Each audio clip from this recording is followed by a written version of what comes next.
Hi, this is Paul Hoyt. Welcome to today's Office Hours presentation. As you know, our Office Hours presentation is an informal mentoring program that we do every Monday at noon Pacific time, well, almost every Monday.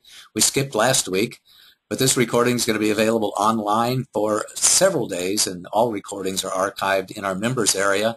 This is Office Hours recording number 45. So for almost the past year, I've done a presentation on a different topic every Monday morning. And it has been a really interesting process. Frankly, I didn't know that I knew this much stuff. So I'm just gratified for the opportunity to share it with my community. It's really wonderful. The reasons I do this is because I know that being a successful business owner can be a great experience, but I know that it's tough. I know that a lot of you out there are struggling in your business. You need education, training, tools, and team in order to be successful, in order to determine what your gaps are and to overcome those gaps, and plug the leaks in the dike, so to speak, so that your precious money doesn't leak out the other side. I really want you to get to know me because I know that when you do, you know that I really do care about you and I really want you to succeed. And I've got a wide variety of ways in which I can help you accomplish your goals. The agenda for our Office Hours presentation is an in-depth discussion of a business success principle. We offer some closing remarks, special offers, and an invitation for next week's session. And then we have open questions and answers. Typically first, questions and comments related to the subject of the day, and then we just open it up to anything. I want you to join us during the call if you can, but afterwards, if not, at the Facebook Brilliant Business Group. The URL for that is facebook.com/groups/Brilliant Business. There you can make some comments, ask questions, share your insights and your takeaways from this call, and you can also ask questions of the entire community. We're starting to build a really nice community there. So you have questions about your business at all or comments about business in general that might support other people, I encourage you to go to the Brilliant Business Group and make those and really begin to interact with the community and use the community to your benefit. I also encourage you to like my business page on Facebook, where every day I post the energy of the day, which is my way of giving back a little inspiration to those who are in my Facebook community. We're also, by the way, posting that same message on Pinterest and posting the same message in a blog entry at my website. So you can go to the website, and I think we started that about 100 of them or so. I think I'm into about number 250. Coming up, it won't be very long before I'll have a year's worth of energy of the day, inspirational messages posted there. Today's topic is on being the big chief, excellence in tribal leadership. It's based on the book called Tribal Leadership, Leveraging Natural Groups to Build a Thriving Organization, written by Dave Logan, John King, and Hallie Fisher-Wright in 2008. I knew about this book some number of years ago, and Dave Logan was a presenter at CEO Space. My guess is around 2010, maybe 2011. So in addition to having seen the book and known about the book and read the book and liked the book, then I was blessed with the opportunity to see one of the authors of the book actually make a presentation on it, and it was a really fine presentation. Dave Logan has a PhD in something and is a professor or assistant professor, one of those titles, at the University of Southern California. He was anyway whenever we did the presentation, or when he did the presentation here. As always, I relate the subject of the day to one or more of the key performance areas of business, and of course, managing your company culture and managing your tribe is all about leadership. One of the functions of leaders is to align the organization and to be a role model for the rest of the organization and to manage the company culture and the whole spirit of teamwork throughout the organization. And that's what this is all about. So it's square about your responsibility as the CEO, as an entrepreneur, to be able to focus in on leadership of your organization. The agenda for today is we're going to talk about tribes in general, then we're going to talk about the cultural stages, the 5 levels or stages of culture that are defined in the book Tribal Leadership. We'll talk about triads a little bit, which is one of my favorite innovations that I read in this book, and then we'll sum it all up with the bottom line. First, let's talk about what is a tribe. A tribe is a group of 20 to 150 people, typically, who know each other. The size is a little bit flexible, but general sociology will tell us that when we get beyond 150 people, we start really stretching the limits of ourselves and other people within that group. That appears to me to be almost a universally accepted upper limit for a community of any size. 20 might be a little short when a tribe, because I know in my work in information systems, we had 8 to 12 member project teams, typically never more than 8 or 12 members, that really focused as little miniature tribes. So I would say, in my experience, if you've got a highly technical project that requires a lot of communication, a lot of work, that it may be the 8 to 12, or maybe like, the 13 people that were common in old spiritual tribes, or Jesus's 12 apostles. I think that was, or 12 disciples, that was a pretty good size of an organization as well. Large companies then, companies with thousands and thousands of employees, can be thought of being tribes of tribes, that it's not just one homogeneous company culture, but there are many tribes within that very large collection of employees. We define a tribe by their language, their behavior, and their relationship structures. So tribes talk in particular ways. Tribes act in particular ways, and tribes manage relationships and grow relationships in particular ways that are oftentimes unique to that particular tribe. We see this in the military, for example. They have squads and tribes within there, and a particular way of talking to each other and with each other, and a way of interacting with each other as well. We see this in religious organizations, and we see this in business organizations too, that they can have different language, they can adopt different idioms, different acronyms and abbreviations for things. The way that they behave with each other might be related to a specific project management discipline or behavioral discipline of some kind, and the relationships change a lot. Tribes usually are usually in several cultural stages at the same time. So if you have a tribe of 150 people, I think it's good to look at that as one overall homogeneous tribe, but also look at it as several sub-tribes or cliques or niches within the tribe itself. I think you would find little groups of 4 and 8 and 15 and 20 people that act in a way that's different than the other people inside the context of that larger tribe. One of the quotes that I really love from the book was this, that birds fly, fish school, and people tribe. That's what we do. I think it's instinctual. I think it's in our bones, is that the way that we protected ourselves was through tribes, which were typically collections of families. So we're not too far away from the old days of the nomad and the tribal culture.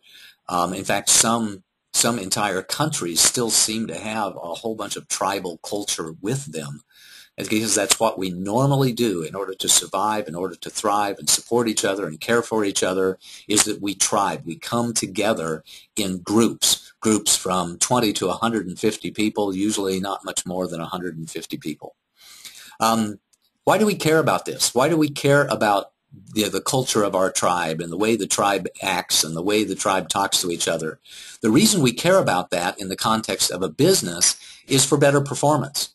Because if the tribe is functioning well together, if the teamwork is really high, if the morale is high, if the energy is high, you get better service to your clients and customers. You have higher rewards for the people individually and for people who interact with the tribe. You have fewer sick days, less conflict, nobody telling people to go home early or stay an extra hour for lunch, because people are bought in. If you have a high-functioning team, a high-performance team with a high level of stage of a tribe, and we're going to get into the stages in a second, you simply do better. You make more money, you have more fun, you have more energy, a lot more health, much less stress. It's just a great thing to have.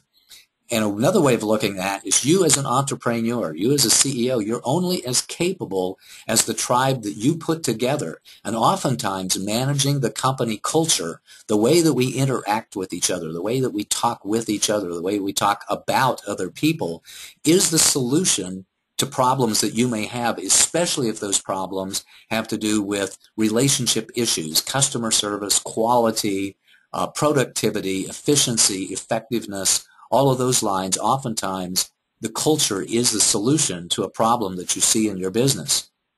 You'll often hear me say that a manager achieves greatness through the efforts of others. And the way that a manager achieves greatness through the efforts of others is by managing the language and managing the behavior of the team so that they can focus and become aligned and they work together to achieve the desired outcomes. Another way of saying that is that teamwork makes the dream work. I've seen that expression a lot in the CEO space community that I'm a member of. And it really is true. So you as a CEO, you as an entrepreneur, as a business owner, as the leader in your business, the one who's taking 100% responsibility for everything that happens at your business, think about the company culture that you have and how improvements in that company culture might improve your bottom line, improve your productivity, improve your efficiency, etc. And that's why we care about tribes. That's why we care about what level our tribe is in or what stage our tribe is in. The focus of tribal leaders is, again, on the language and the behavior within the culture, which is observable and recordable. One of the interesting things about this book, Tribal Leadership, is that they focused entirely on the external world.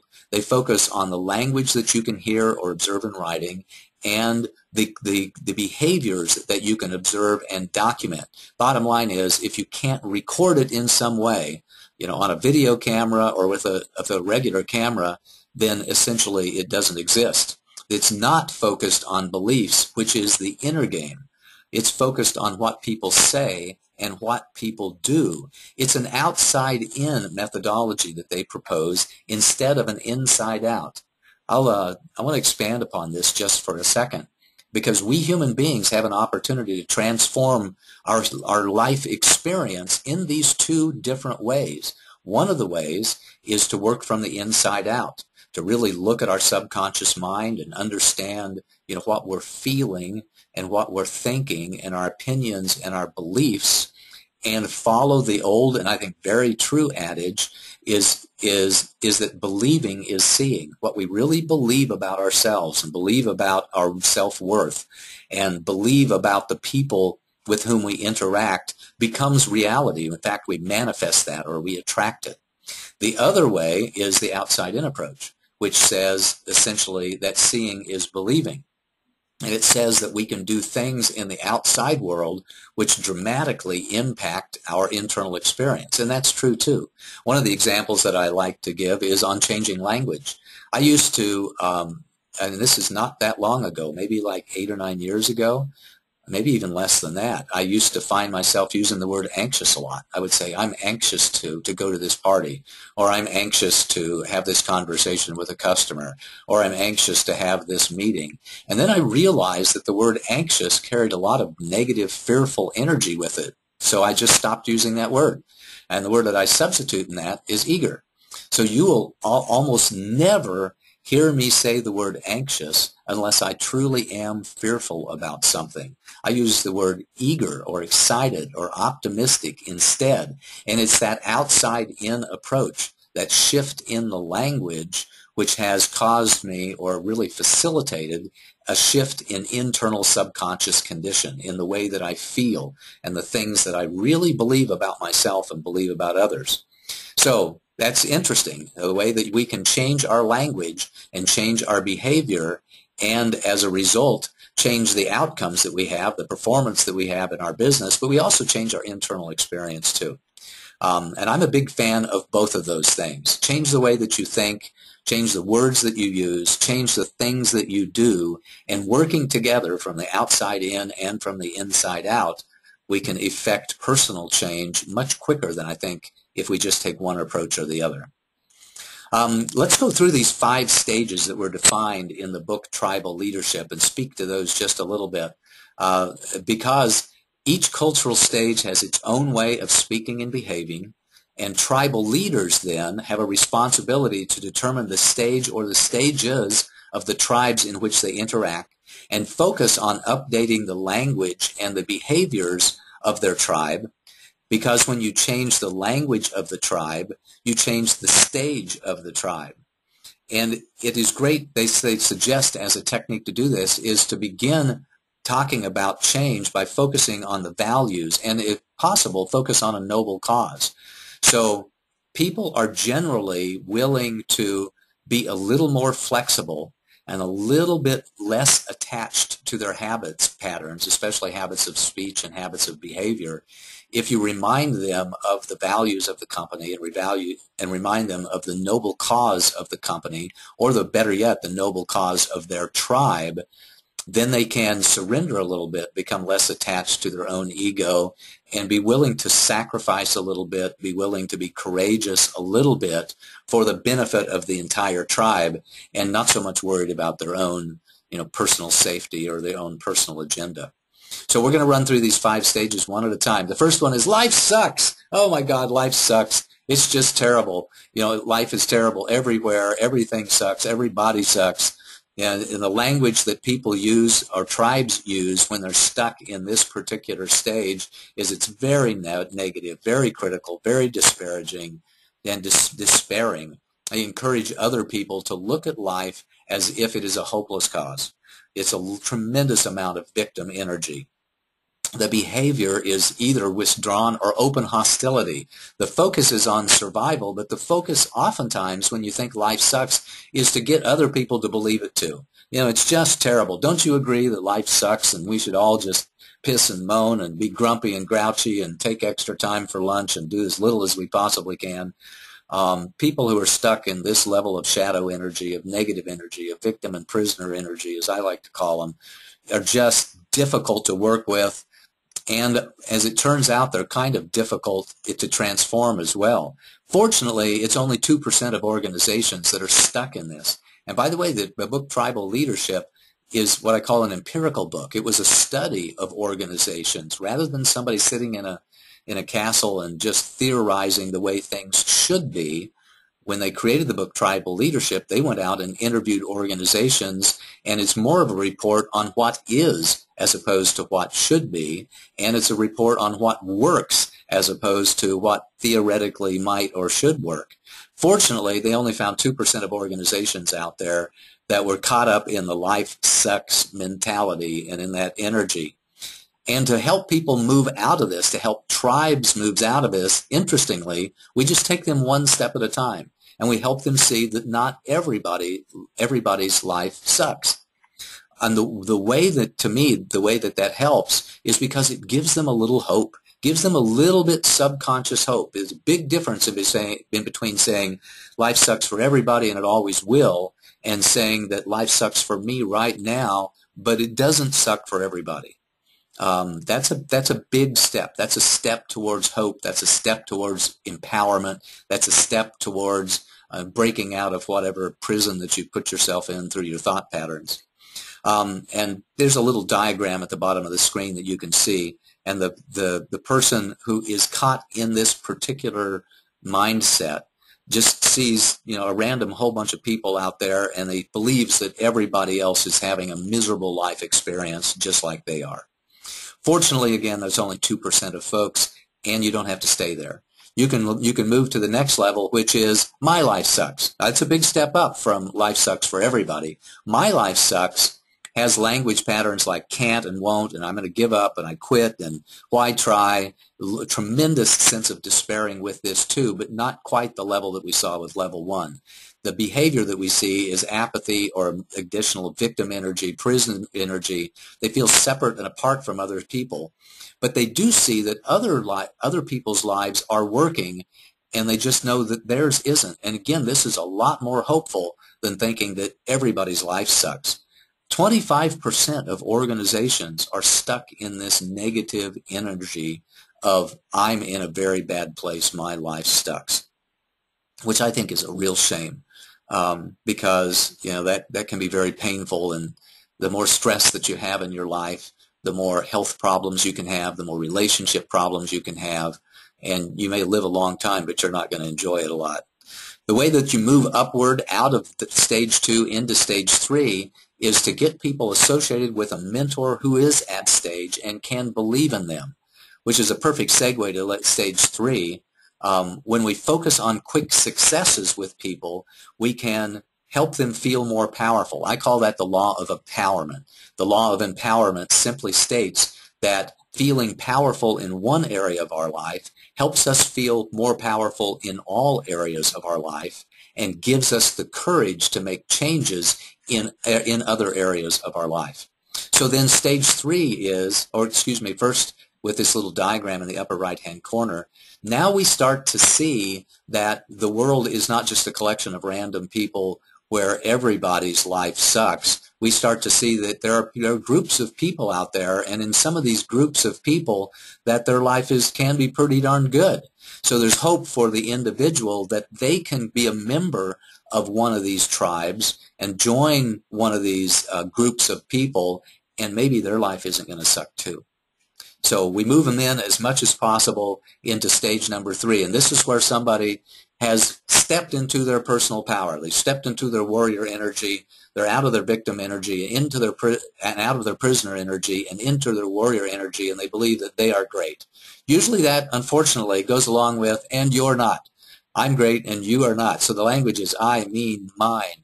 And there's a bit of arrogance associated with that, and cockiness and confidence, and sometimes disparaging other people. The behavior is one of a lone warrior, where they see themselves as being, the biggest kid on the block, or the smartest, or the brightest, etc. And in cultures like this, people often try to one-up each other. They put each other down, sometimes humorously, sometimes not so humorously. But this is about maintaining the ego and feeling safe through our own personal power. It happens a lot, as it turns out, in medicine and law and academia, places where people have learned to feel very proud about themselves through their accomplishment in the mental areas, because they're smart. We know a lot about medicine. I'm a doctor. I'm a research scientist. Therefore, I'm great, and people who haven't achieved my status in life, well, not so much. Or I'm an attorney, I'm trying to win a case or settle a dispute to the benefit of my client. Academia, where I've achieved a PhD, or I have a full professorship at a notable institution. And, of course, in individual sports, where it's all about personal accomplishment. And it's all about feeling safe and feeling empowered because you're in some way, and oftentimes some trivial way or some superficial or artificial way, judged to be a higher performer than other people around you. It's also known as the Wild Wild West, where everybody's a cowboy and we're all a bunch of lone warriors out here, defending ourselves. This is 48% of the organizations out there. So if you're working in corporate America, already there's a 75% chance or greater, maybe an 80% chance that you're working at an organization where everybody thinks that life sucks, or everybody thinks that their life sucks, but not necessarily everybody else's life sucks, or they're in a place where they think that I'm great and you're particularly not. Fortunately, there is another way to move upwards. The way that we move upwards is through team-building activities, through bonding activities. I think a good way to do that, by the way, is with team commission bonuses, where I've seen a lot of sales organizations have individual performance commissions, but also have commissions that were based on team performance, which is almost by definition is a team-building exercise, because you don't want to leave that portion of your commission on the table. You want your entire team to be successful in meeting their team goals so that you can get that aspect of your bonus as well. There are other sorts of team-building exercises, off-site retreats, rope courses, bonding, programs, sports, all kinds of things which can build that up. T-shirts, uniforms, all kinds of things can build up the sense that we are a team. And instead of I'm great and you are not, we move to stage 4, which is we're all great, but those other teams not so much. So the language we see here is a big shift. It's to we and them and they and us, and there's a lot of tribal pride. We're putting down the other guys, and it seems to be a team sport. 22% of organizations are at this place. And by the way, this is not particularly a bad place to be. It's a little bit less charitable than we want to see. It's not quite as loving and kind as I would like for people to see, but it is a heck of a lot better than the 3 lower stages, the 3 previous stages that we talked about. And moving upwards, the way that we move somebody out of this thinking that other people are not great is by focusing on seeing the other team's greatness too. As I have studied sports over the years, maybe studied is not the right word, observed sports over the years, one of the things I find most interesting is the way that basketball teams and football teams disparage the heck out of the players on the other team until they get traded. Until that guy who was across the line from you and was your arch enemy now becomes right next to you with a common goal of winning the game, and now he's your best buddy. So as it turns out, I think it's very useful to think of those other teams out there as being comprised by hardworking geniuses who get along well with each other, because I think that makes you a little bit sharper in your game, and a little bit of humility can go a long way towards helping you sharpen your own saw and improve your own game out there. It's one thing to be confident, but it's quite another thing to be arrogant and cocky. The arrogance and cockiness can lead us to overconfidence, which can lead us to complacency and lead us to not to be near as effective and productive and efficient as we could be otherwise. So the march is then towards level 5, which is the top stage, and that is we're great and everybody else is great too.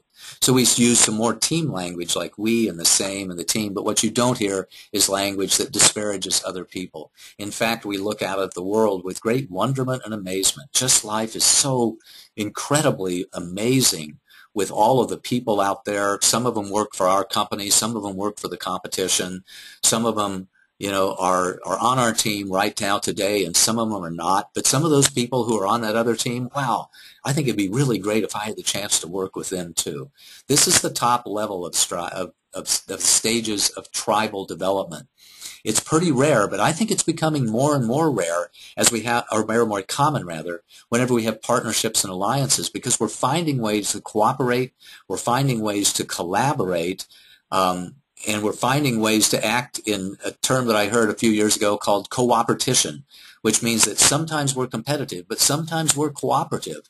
And we really don't want the other people to die and go away or to suffer tremendously. We just want to have our own share of abundance for ourselves.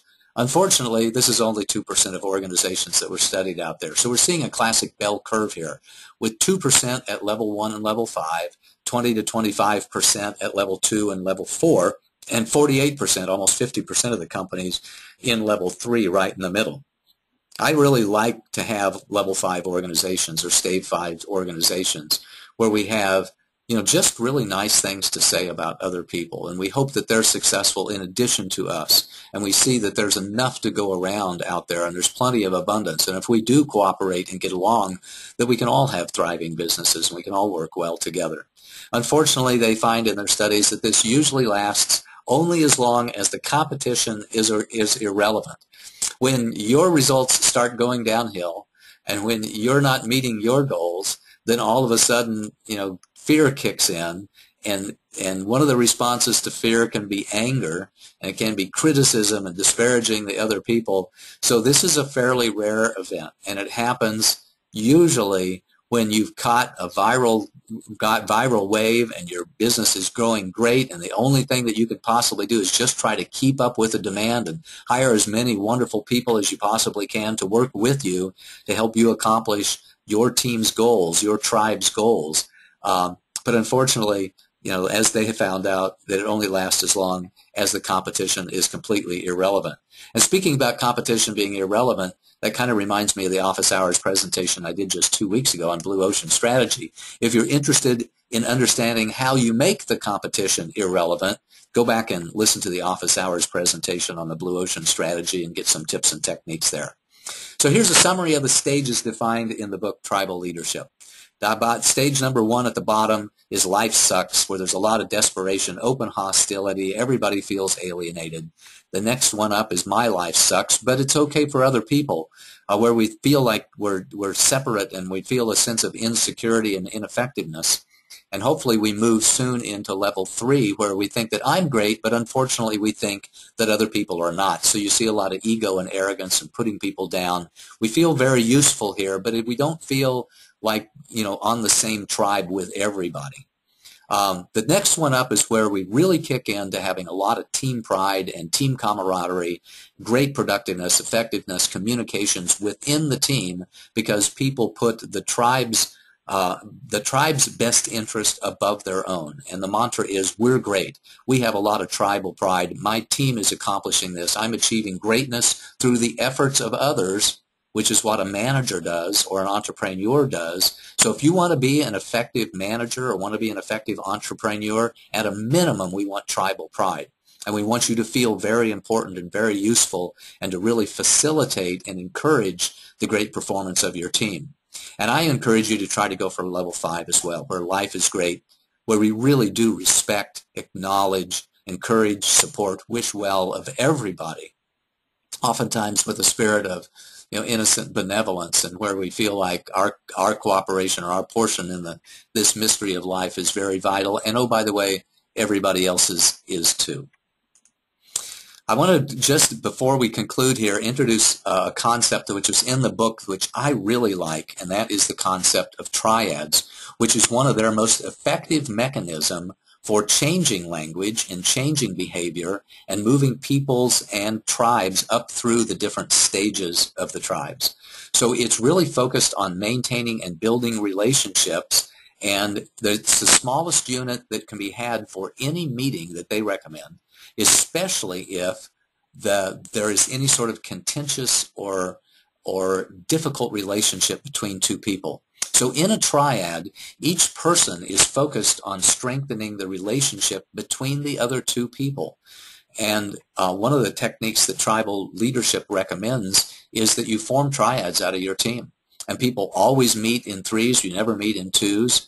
They meet in at least 3s, but anytime there's 3 or more people together, people take an active interest in making sure that people are communicating well and that people are getting along well. So for example, if I'm in a triad and I'm feeling a whole bunch of level 1 or level 2, stage 1 or stage 2, and I'm starting to disparage other people and talk about how my life sucks, somebody might speak up and help me change that language a little bit or change that behavior a little bit. If I'm in level 3 and I'm focused on my own ego and my own greatness and I'm putting down other people, somebody might say that, that doesn't really help the relationship between you and this other party. You might consider changing that language. The whole intent of a triad is to turn the focus towards the we, to turn the focus towards stage 5, where we're great. Because that's where teams focus really, really effectively. And the way we turn the focus towards the we is that we have one person at least in each triad that's focused on maintaining the relationship between the other two people. So I would encourage you to do that. If you have a contentious relationship at your company, if 2 people are just not getting along, assign a 3rd person and make it a triad and just issue the edict that say, hey, from now on, whenever the 2 of you meet, we're going to ask John or Susie or Paul or Peter to be in that meeting with you. And their role is to make sure that you're communicating with each other. Their role is to make sure that your language is supportive of each other and that you are focused on teamwork and working together as opposed to one-upsmanship and putting each other down. So here's the bottom line. Your culture is extremely important. Your company's culture, I think, is something that needs to be set from the very beginning. If it's just you establish the company culture of being on time to places, of showing up on time, of putting in a very good effort every single day. When somebody else joins the team, you establish a company culture of how you communicate with each other, how you agree on what needs to be accomplished, how you hold each other accountable to what's going to be accomplished, how you support each other in reaching each other's goals and objectives. Bottom line is culture is important because it increases your productivity, it can increase your effectiveness, your efficiency, your health, the way that you get along with your clients and your suppliers and everybody if you pay attention to the company culture. And there's a lot that you can do to improve culture. We talked a lot about it today. There are other great programs out there to increase productivity within a company, to increase what they call employee engagement within a company. And there's a lot that you can do as the CEO, as the entrepreneur, as the leader of your company to impact the company culture.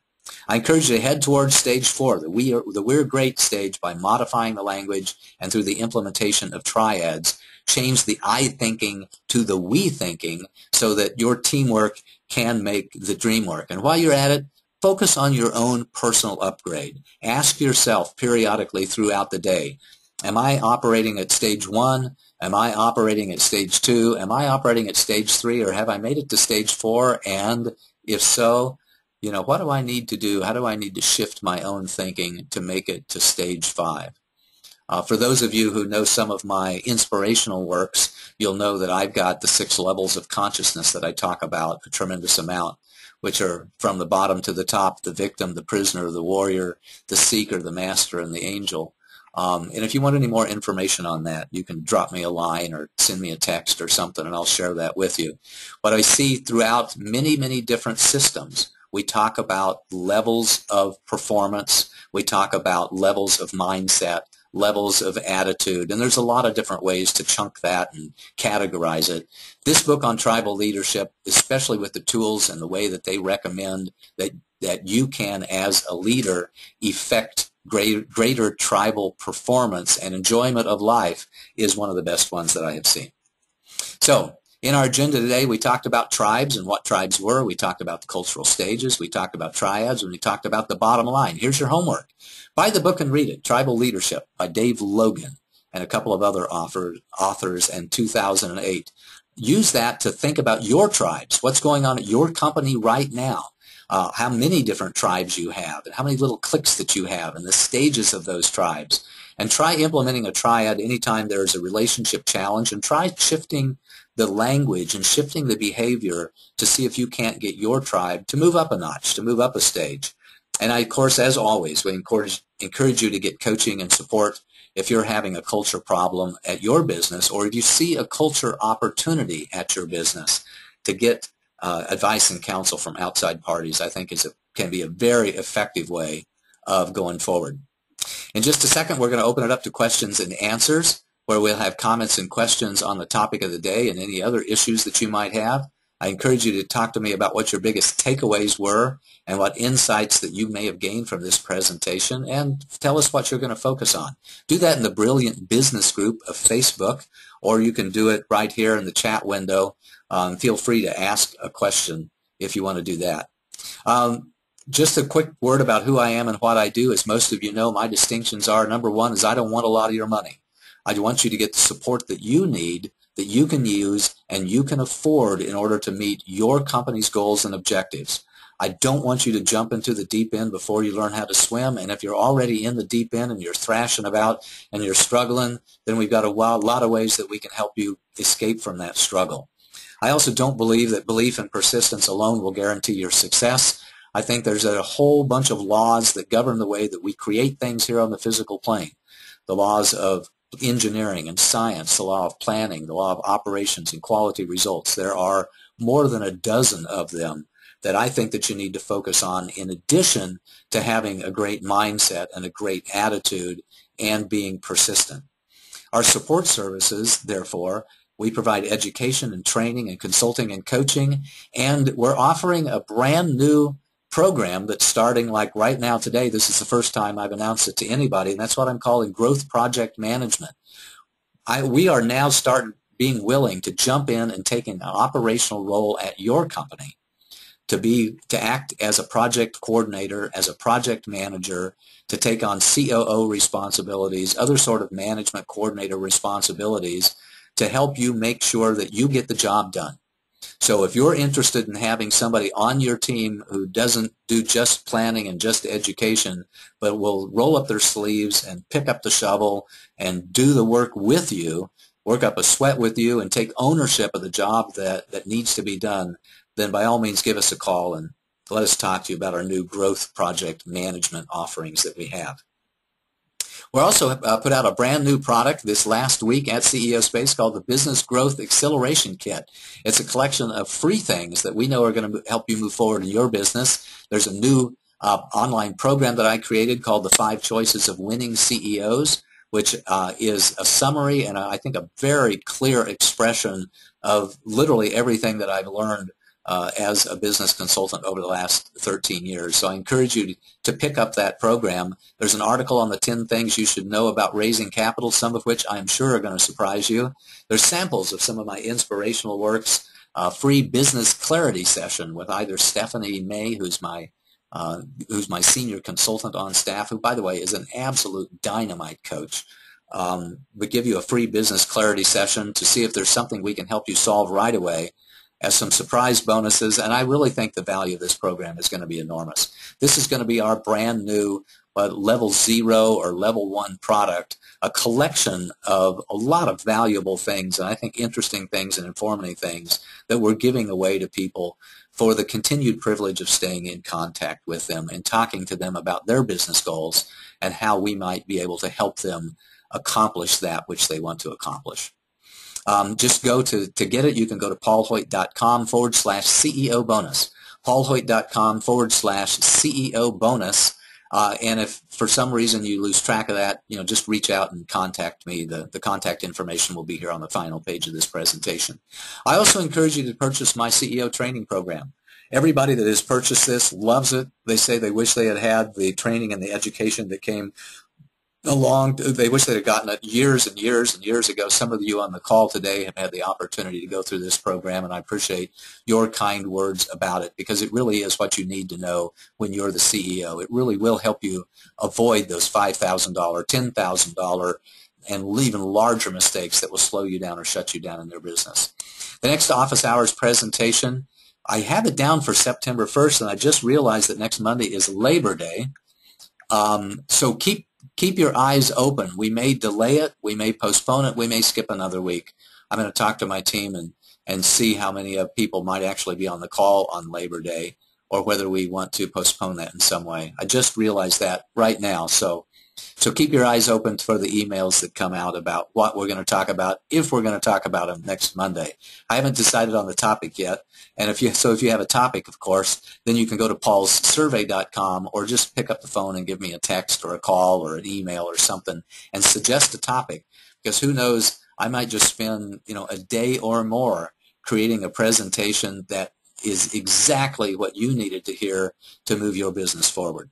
I also encourage you, of course, to do the homework in between now and the next session. So now we're going to move into open questions and answers, questions and comments on the topic of the day today, and then any other issues that you want to talk about. In the meantime, you can go to paulssurvey.com or contact me in some other way. And for those of you who would like to have 15 or 30 minutes, just go to schedulepaul.com and find an opening in my calendar and set a time, and we'll have a conversation. I really would enjoy doing that. So with that, Stephanie, do we have any questions or comments on today's call? Okay, let me get them out here. Okay, here's one, and actually this is one that I was thinking about also. Culture is such a growing thing with so many virtual teams nowadays.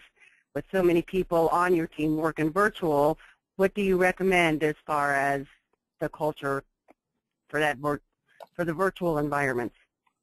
Wow, that is really a great question, and one that I'm going to brainstorm here. And I encourage you, by the way, the other people that are on the call, those who are live, to jump in. And if you've got some ideas here, we can kind of open this up for a little brainstorming session.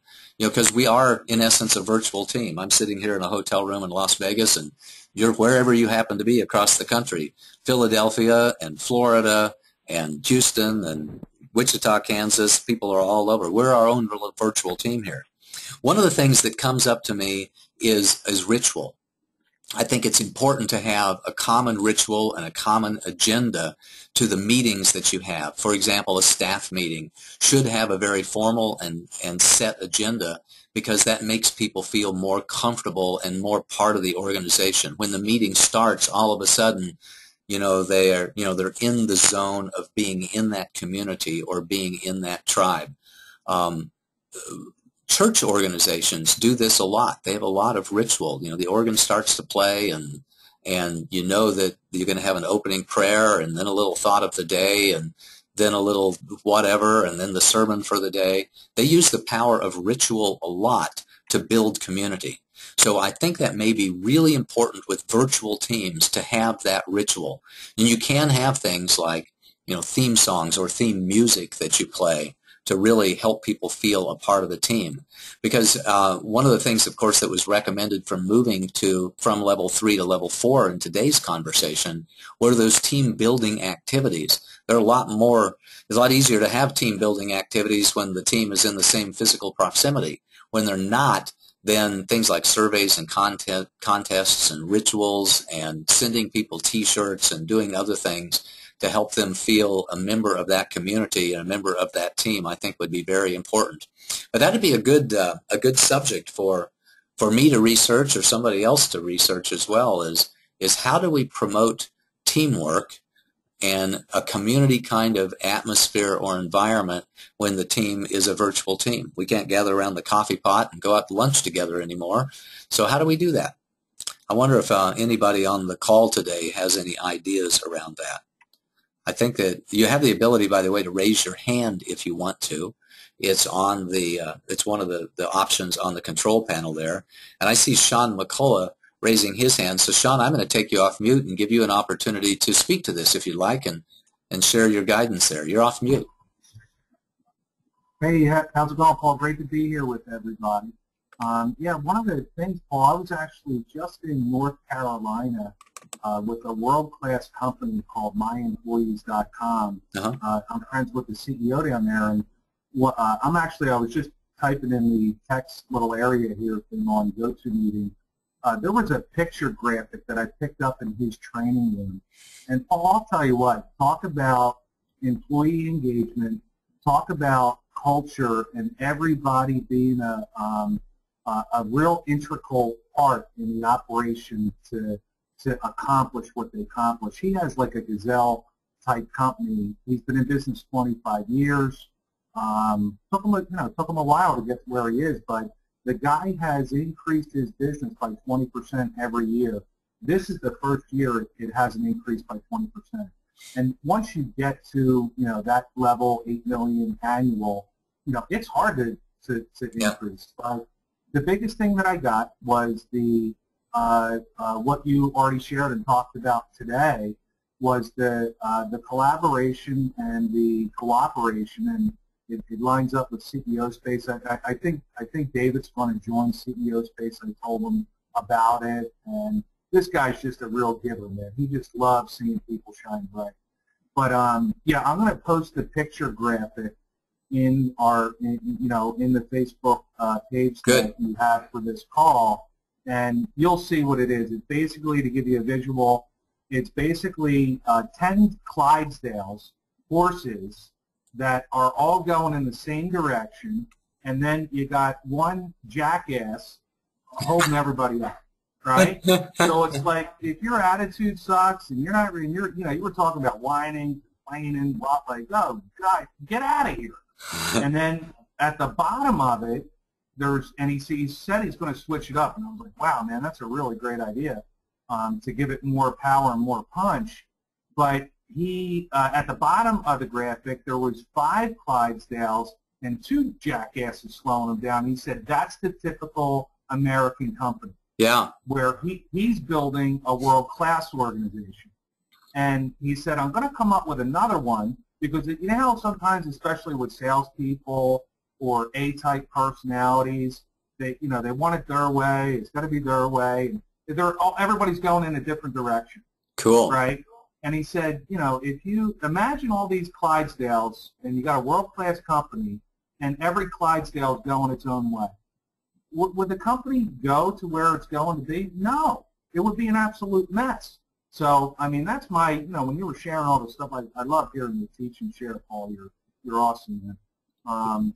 But, yeah, I'm going to post that in the Facebook group, and hopefully some people can get a lot of value from it. That's great. Sean, thank you so much. I appreciate that. That's a perfect usage of our Facebook group, and it can be just an insight on how we build company culture too, as we have discussion boards, we have places where we can come together. Even though Sean's in Philadelphia and I'm in Vegas and Stephanie's in California and we're all across the country, we have a common place that we can go and hang out, much like we used to hang out at the coffee pot before. So that's really a great thing. Thanks so much, Sean. Stephanie, did you have other questions? Just a comment here. We've all worked with the individuals in management who you can go to with an idea, and who you cannot go to with an idea. Yeah. So it's interesting, those in management who are willing to listen to the receptionist the janitor, Yep. that, the guy who switches out your water cooler. Sometimes the best ideas come from those that you least expect, people that are on the front line. So it's important, I think, as part of that culture in just keeping that communication and keeping those communication lines open. It's easy to get so busy that we forget to do that. I think that is a great comment. And that's a level 5 or a stage 5 attitude towards respect and appreciation and acknowledgement and encouragement of everybody in your organization, regardless of what level they're at. And it's really only our fear that we have, our own insecurities and our own shame and guilt and doubt that causes us to be closed off to other people and not see the greatness in other people. So, that's been one of my blessings of my lifetime, is becoming a person that sees the greatness, that sees the brilliance and sees the capability of literally everybody that I run into, and become a person who encourages them to be everything that they can be and face their dragons and their demons as well. So yeah, thank you very much for that comment. Stephanie, do we have other comments or questions? And of course, if anybody who's on the call live would like to share a comment or a question, you're welcome to raise your hand by clicking on the appropriate little icon there, and we'll call on you and let you speak a little bit if you like. Anything else there, Stephanie? Got another question from Sherry. She says, how do you deal with someone who tries to lower your level? That's a really tough one. There's just people out there who will do that. I mean, part of the, I think the first thing is that, is to not let it trigger you, to understand as much as possible. And I know that we all get triggered. I got triggered just a few days ago for a little while. So, no matter how long you've been working on yourself and, what levels and hours of bliss and contentment and joyfulness you can experience in your life, my experience is that I still get triggered and tagged every once in a while. So as best you possibly can, realize it's their stuff. It's not your stuff. It's not your fault. They're simply shooting bullets, and you just happen to walk into the firing range, so to speak. Sometimes the right way to deal with them is just to ignore them. Sometimes the right way to deal with them is to let them vent for a little bit. Sometimes is to just help them get it out by just saying, what else? Anything else? What else do you think? You really believe that? Showing them that you care enough to listen to them can be a valuable tactic with some people. Some people, the right thing to do is to tell them to just, that you don't want to hear that. That's not working for you right now, that you're not open to that conversation. And you have the right to do that. You have the right to withdraw anytime that you like. If you're working with somebody who is, in a very dark and disparaging place and they're just spewing venom out of their mouth at all times, you can choose not to participate in that if you like. If you choose to participate in it, then I would encourage you to do it with a loving and open heart, and not to get tagged and triggered yourself and go down to their level. But one of the curious things about people is that people who are in their darkness want other people to come into their darkness with them. They feel validated in some way. They don't feel nearly as ashamed or embarrassed if other people are in the darkness with them, and they will do a tremendous amount to try to drag you down. So general rule of thumb that I wrote about in my first book, The Practice of Awakening, one of my first inspirational books, was simply this: no more than one person is allowed in the pit of darkness at once. So when you find somebody who is in the pit of darkness, your choice is to either stay out of that and listen and engage with them in a way that you think might be supportive and helpful, or to withdraw. And you have the right to protect yourself, to just withdraw from that by saying, I'm not open to this conversation right now, or this isn't working for me right now, or come back later, whenever you can have a little more positive attitude, or whatever you say that might be helpful to you when you withdraw. That's the rule. No more than one person is allowed in the pit of darkness at once. And if you find somebody who's in the pit of darkness, it's your choice as to whether to extend a hand and help them out, or whether to withdraw and wish them well. Next question.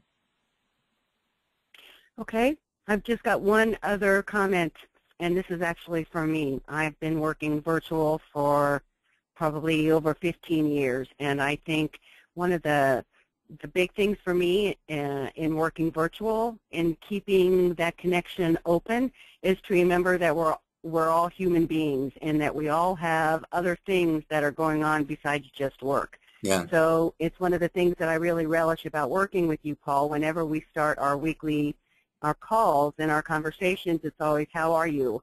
What's going on? How are the kids? Or whatever, something personal. You allow that space to bring that in, because that is the why we are doing things, the core of our business, right?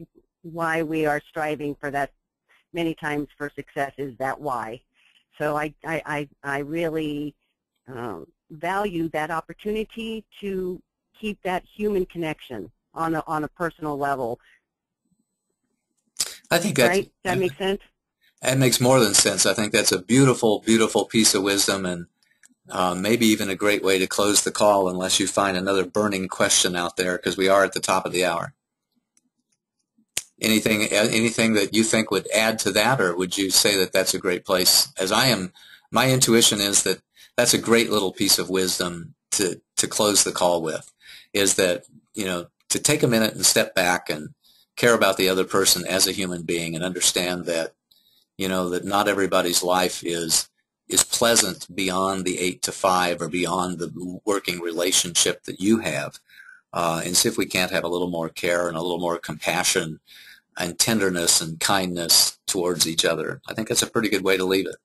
So with that, I'll say have a marvelous week. I'll let you know whether we're talking again next Monday or not, because it is Labor Day, and I suspect that many of you will be out with your families or doing other sorts of activities, or just taking the day off as we're supposed to do on Labor Day. And until we meet again, this is Paul Hoyt wishing you a most marvelous and prosperous day. Bye-bye.